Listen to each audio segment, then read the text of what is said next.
bête. Il avait très faim ce loup, et il partit chercher quelque chose à manger. Chemin faisant, il rencontra une chèvre. Le loup s'arrêta et lui dit : « Chèvre, chèvre, je vais te manger. » Et la chèvre répondit : « Mais ne vois-tu donc pas, bon loup, que je suis maigre comme un clou ? Tu n'y songes pas. Attends plutôt que je fasse un saut jusqu'à la maison et je te ramènerai un de mes chèvreaux. Cela fera bien mieux ton affaire. » Le loup accepta et la chèvre s'enfuit. Il attendit longtemps, puis perdant patience, il reprit son chemin. Et voilà qu'il rencontra un mouton. Le loup en fut tout content et il lui cria : « Cours-tu donc, mouton ? Arrête-toi, je vais te manger. » Et le mouton répondit : « Ne pourrais-tu choisir quelqu'un d'autre pour ton repas ? Ne sais-tu pas que je suis le meilleur danseur du monde ?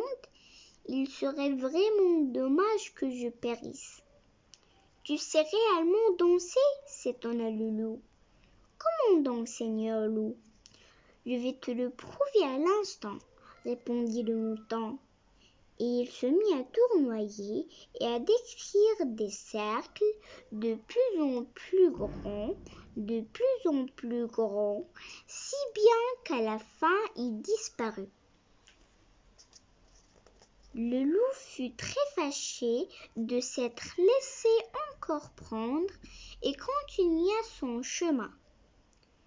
Et voilà qu'il rencontra un cheval. Le loup courut à lui et lui dit : « Cheval, je te monte sur le champ. » Et le cheval répondit : « D'accord, mais il faut que tu te renseignes d'abord pour savoir si tu as vraiment le droit de me manger. » « Comment ça ?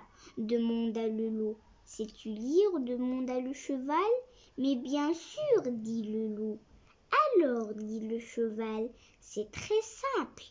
Passe derrière moi et tu verras un écriteau sur lequel il est écrit si tu as le droit de me manger ou non. » Le loup passa donc derrière le cheval, qui lui décocha un tel coup de pied sur la tête qu'il en resta étourdi pour le restant de sa vie.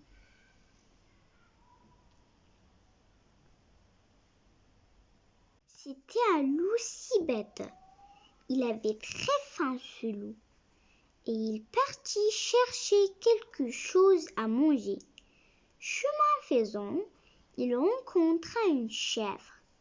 Le loup s'arrêta et lui dit : « Chèvre, chèvre, je vais te manger. » Et la chèvre répondit : « Mais ne vois-tu donc pas, bon loup, que je suis maigre comme un clou ?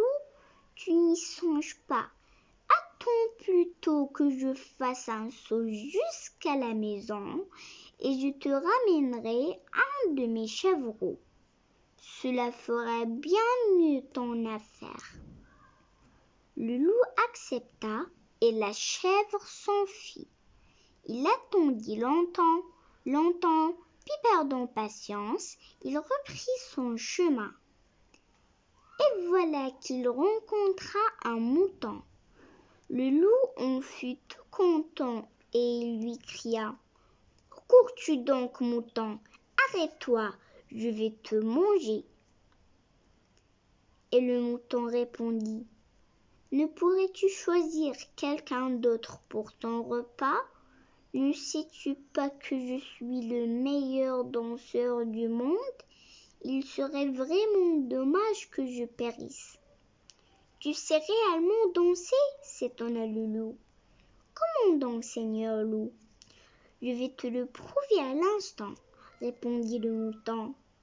et il se mit à tournoyer et à décrire des cercles de plus en plus grands, de plus en plus grands, si bien qu'à la fin il disparut. Le loup fut très fâché de s'être laissé encore prendre et continua son chemin. Et voilà qu'il rencontra un cheval. Le loup courut à lui et lui dit : « Cheval, je te monte sur le champ. » Et le cheval répondit : « D'accord, d'accord, mais il faut que tu te renseignes d'abord pour savoir si tu as vraiment le droit de me manger. » « Comment ça ? Demanda le loup. « Sais-tu lire ? Demanda le cheval. « Mais bien sûr, dit le loup. « Alors, dit le cheval, c'est très simple.